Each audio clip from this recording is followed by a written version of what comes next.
Hello students, कैसे हैं आप सब। आई होप आप सब अच्छे होंगे।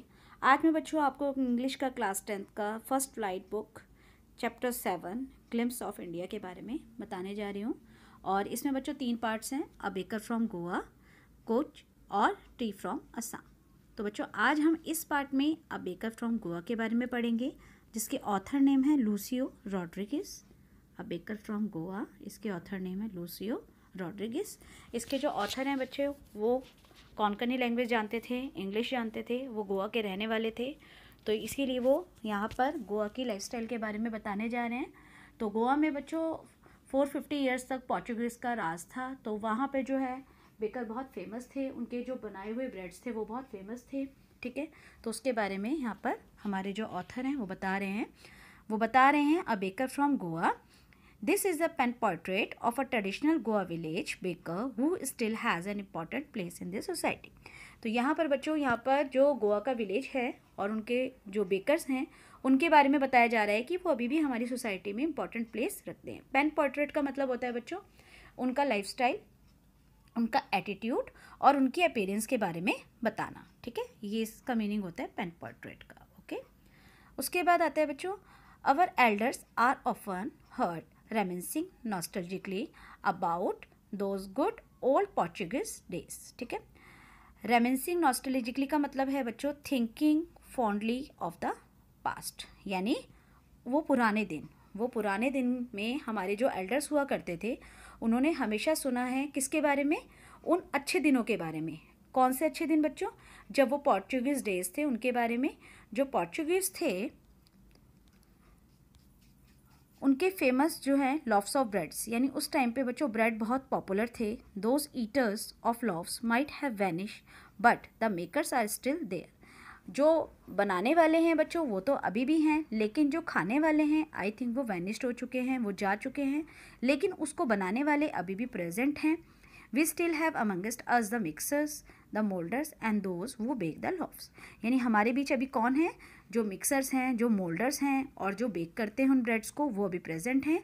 Those age old time tested furnaces still exist. तो यहाँ पर बताया जा रहा है कि उस पुराने ज़माने में जो फर्नेसेस होती थी, जो भट्टियाँ होती थी जिसमें उनको बेक किया जाता था, वो आज भी हैं। उसकी जो फायर है, the fire in the furnaces has not yet been extinguished. यानी ये बताया जा रहा है कि जो उस ज़माने की जो भट्टियाँ हैं उनकी जो आग है वो अभी भी नहीं बुझी है। एक्सटिंग्विश का मतलब होता है बच्चों बुझना। The third and the jingle of the traditional baker bamboo heralding his arrival in the morning। तो यहाँ पे बताया जा रहा है कि जो बैम्बू स्टिक होती थी बच्चों उनकी बेकर्स की, जो ट्रेडिशनल होती थी, तो उसमें से एक थर्ड साउंड निकलता था, third and jingle. Third and jingle का मतलब है बच्चों जो उनकी अपनी आवाज़ होती थी ठक ठक की, वो निकलती थी और जिंगल साउंड उसमें से निकलता था। जिंगल होता है बच्चों जो बैल्स होती हैं, जैसे आइसक्रीम वाला आता है वो अपनी एक बैल बजाता है, तो उससे हमें पता चल जाता है घर में रहकर भी कि हाँ आइसक्रीम वाला बाहर आ चुका है। इसी तरीके से बच्चों उनकी जो बैम्बू स्टिक होती थी उसमें से थर्ड साउंड जो वो ठक ठक करते थे और उसमें से जो साउंड निकलता था तो पता चल जाता था कि वो आए हुए हैं और बेचने के लिए गली में आए हुए हैं।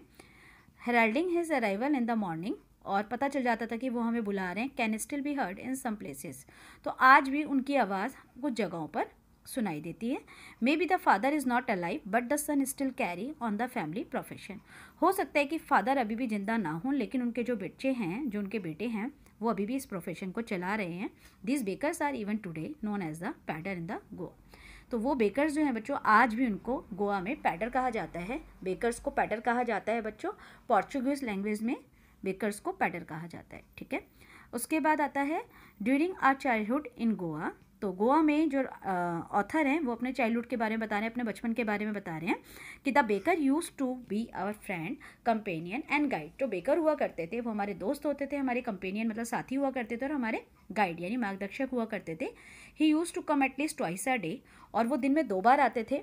Once when he set out in the morning on his selling round, जब वो अपने बेकर्स मतलब अपने ब्रेड को, जो बेक ब्रेड होते थे उनको बेचने के लिए निकलते थे। Then again when he return after completing his huge basket, जब वो अपनी बास्केट जो भरी हुई लेके जाते थे, जब वो बेचकर उसे वापस आते थे तब वो इधर से जाते थे।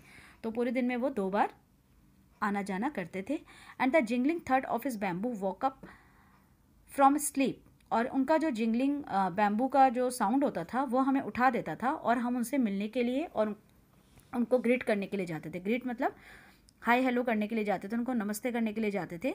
वाई वॉज इट सो, ऐसा करने के लिए क्यों जाते थे? Was it for the love of the love, क्या हमें उस लव यानी ब्रेड से प्यार था? नॉट एट ऑल, ऐसा तो नहीं है।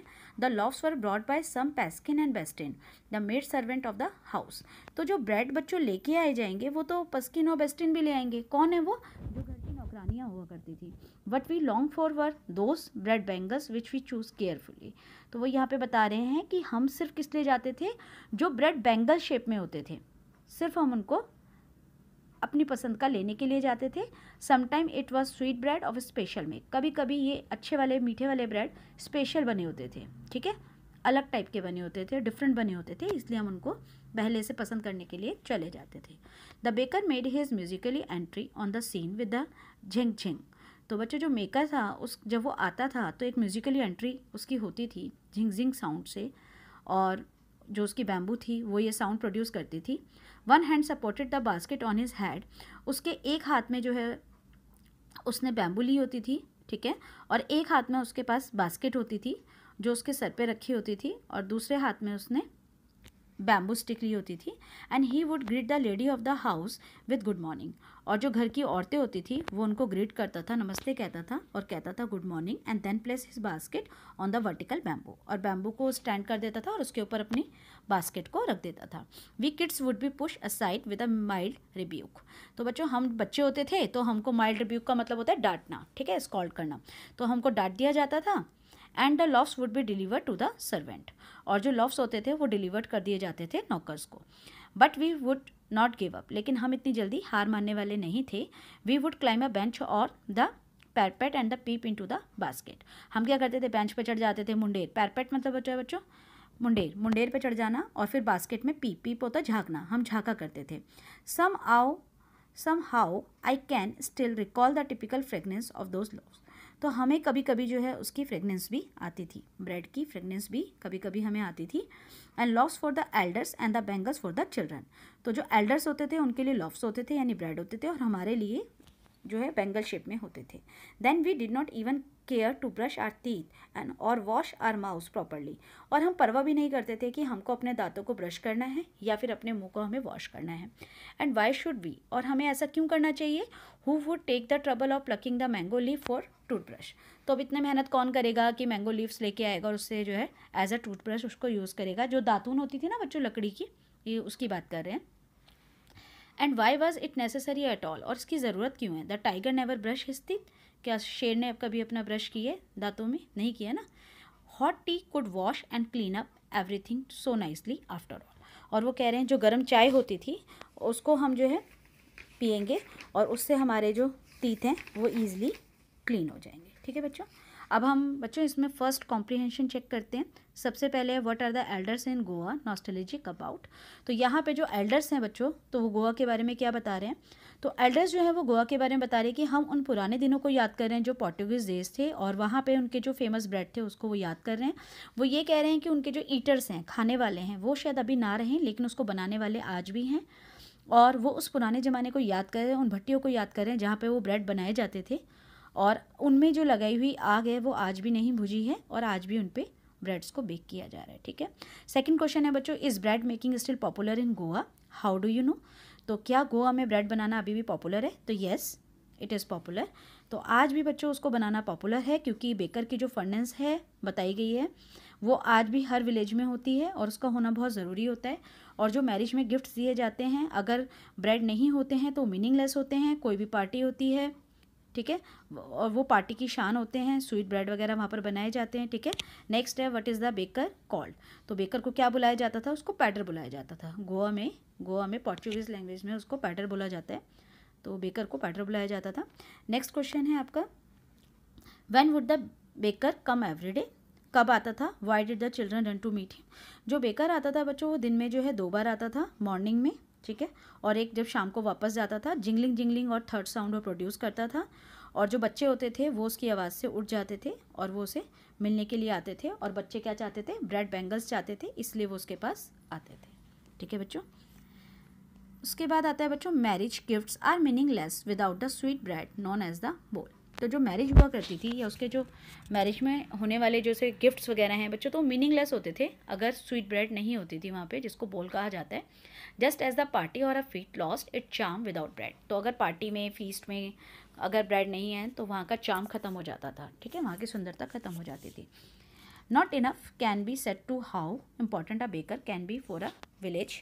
तो इसमें बताया गया है बच्चों कि किस तरीके से विलेज में बेकर की इंपॉर्टेंस थी। The lady of the house must prepare sandwiches on the occasion of a daughter engagement. और जो घर की औरतें हुआ करती थी वो अपनी बेटी की एंगेजमेंट पे सैंडविच बनाया करती थी। और cakes and bolinhas are the must for Christmas as well as other festivals. Cakes बनाए जाते थे। बॉलियंस का मतलब होता है बच्चों कोकोनट कुकीज़ बनाई जाती थी क्रिसमस पे और दूसरे फेस्टिवल पे। एंड दस the presence of baker furnace in the village is absolutely essential. इसी तरीके से बच्चों जो बेकर की फर्नेस होती है, जो उनकी भट्टी होती थी, वो आज भी ज़रूरी है गोवा में, ठीक है। And the baker or bread seller of those days had peculiar dress known as kabai. उस टाइम पे बच्चों जो बेकर हुआ करते थे, ब्रेड सेलर हुआ करते थे, वो एक पर्टिकुलर ड्रेस पहनते थे जिसको कहा गया है कबाई, ठीक है। It was a single piece, वो एक सिंगल पीस होता था लॉन्ग फ्रॉक की तरह, reaching down to the knees, घुटनों से नीचे की ड्रेस होती थी। In our childhood we saw bakers wearing a shirt and trouser. लेकिन इन दिनों मैंने अपने बचपन में, ऑथर कह रहे हैं, मैंने अपने बचपन में क्या देखा है कि बेकर्स कैसे पहनते हैं, एक शर्ट पहनते हैं, ट्राउजर पहनते हैं जो कि शॉर्टर देन फुल लेंथ यानी नीचे तक, बॉटम तक उससे छोटी होती है, and longer than half pant, half pant से बड़ी होती है और नीचे तक बॉटम तक जो हमारी पैंट होती है, नॉर्मल पैंट होती है, उससे थोड़ी छोटी होती है, यानी दोनों के बीच की होती है, ठीक है। इवन टुडे, आज के टाइम में, एनी वन वो wear a half pant which reaches just below the नी। अब कोई भी हाफ पैंट पहनता है लेकिन वो नी से नीचे तक होती है, तो उसको हम कमेंट करते हैं he is dress like a pader, यानी बेकर की तरह उसने ड्रेस पहनी है, ओके। जो बेकर होते थे usually collected his bill at the end of the month. तो बेकर होते थे तो वो जब उसकी ब्रेड की डिलीवरीज करते थे बच्चों, तो वो महीने के अंत में अपना जाते थे और बिल को कलेक्ट करते थे। Monthly account use to be recorded on some wall in pencil. तो वो जो मंथली रिकॉर्डेड होता था उनका जो अकाउंट्स होता था, उसको वो क्या करते थे, जो वॉल्स होती थी ना, उस पर पेंसिल से लिख लिया करते थे। Baking was indeed a profitable profession in old days. तो बेकिंग करना उस टाइम पे बहुत प्रॉफिटेबल था, ठीक है, और बहुत अच्छा प्रोफेशन माना जाता था। The baker and his family never starved. और जो बेकर और उसका परिवार था वो कभी भूखे नहीं मरते थे। और उस he and his family and his servant always look happy. और वो हमेशा खुश दिखाई देते थे और प्रॉस्पेरियस, मतलब काफ़ी अच्छी लाइफ थी उनकी, कह सकते हैं, रिच थे वो लोग। And their plump physique, plump मतलब फैटी फिजिक्स जो थी उनकी, ओपन टेस्टिमोनी टू दिस। तो इस बात का प्रूफ है कि वो बहुत अच्छे थे, खाते पीते घर के थे। Even today any person with a jackfruit like physical appearance is easily compare to a baker.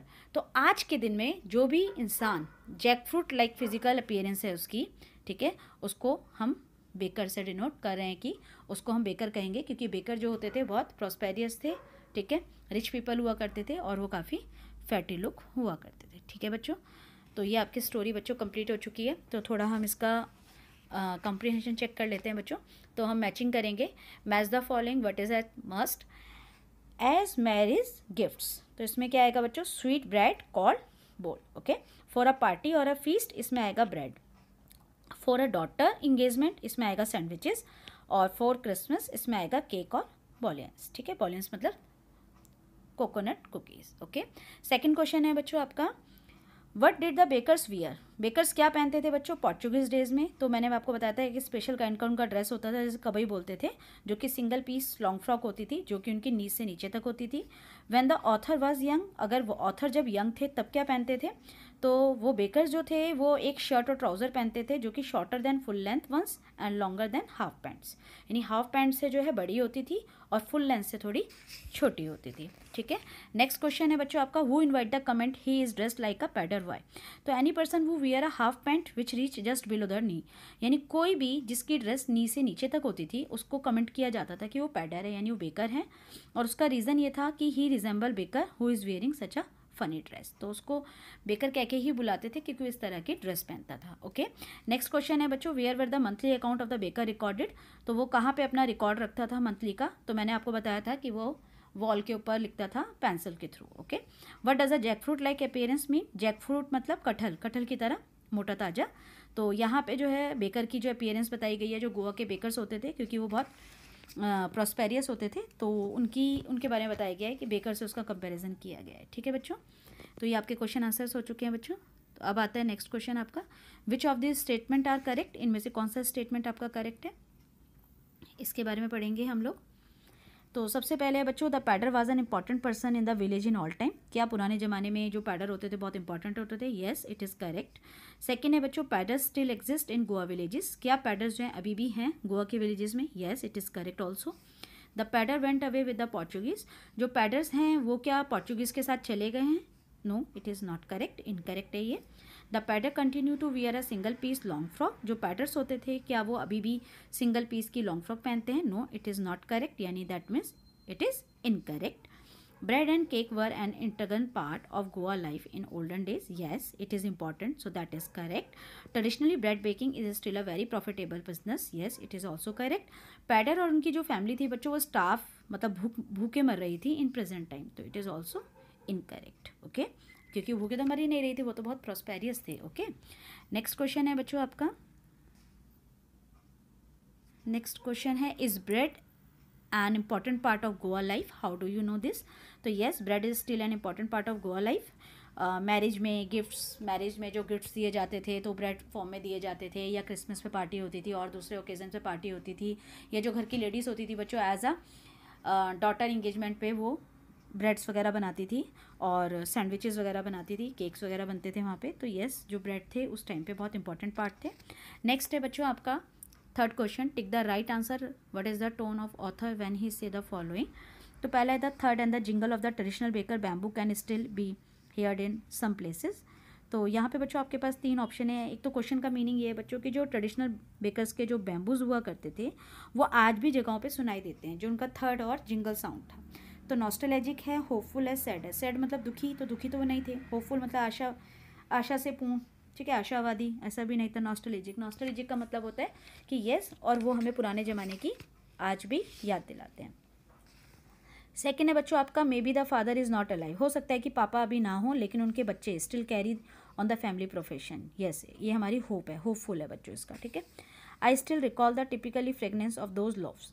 तो इसमें है कि अभी भी हमें जो है ब्रेड की फ्रेगनेंस सुनाए, मतलब ब्रेड की जो फ्रेगनेंस है वो भी अभी हमें बार बार रिकॉल होती है, मतलब याद आती है। तो इसका है होपफुल, नॉटी या नॉस्टैल्जिक। तो नॉस्टैल्जिक इसका आंसर है बच्चों। जो टाइगर है वो कभी अपने दांतों में ब्रश नहीं करते हैं और वो गर्म चाय पीते हैं और उनको क्लीन कर लेते हैं। तो इस तरीके से बच्चे जो है फ़नी वे में बोल रहे हैं, तो इसका आंसर फ़नी है। ठीक है, उसके बाद है बच्चों, cakes and bolinhas are a must for Christmas as well as other festival. तो केक बनाना, कुकीज़ बनाना ये ज़रूरी था, तो ये मैटर ऑफ फैक्ट यानी सच है। The baker and his family never starved, वो कभी भूखे नहीं मरे थे। They always look happy and prosperous, तो ये भी मैटर ऑफ फैक्ट है। ओके, इस तरीके से बच्चों ये आपका पूरा चैप्टर हो चुका है। आई होप बच्चों आपको ये चैप्टर अच्छे से समझ आया होगा। अगर आपको ये पसंद आई हो वीडियो तो बच्चों प्लीज़ इसे लाइक करें, शेयर करें और कमेंट करें। मिलते हैं नेक्स्ट वीडियो में, तब तक के लिए बाय बाय।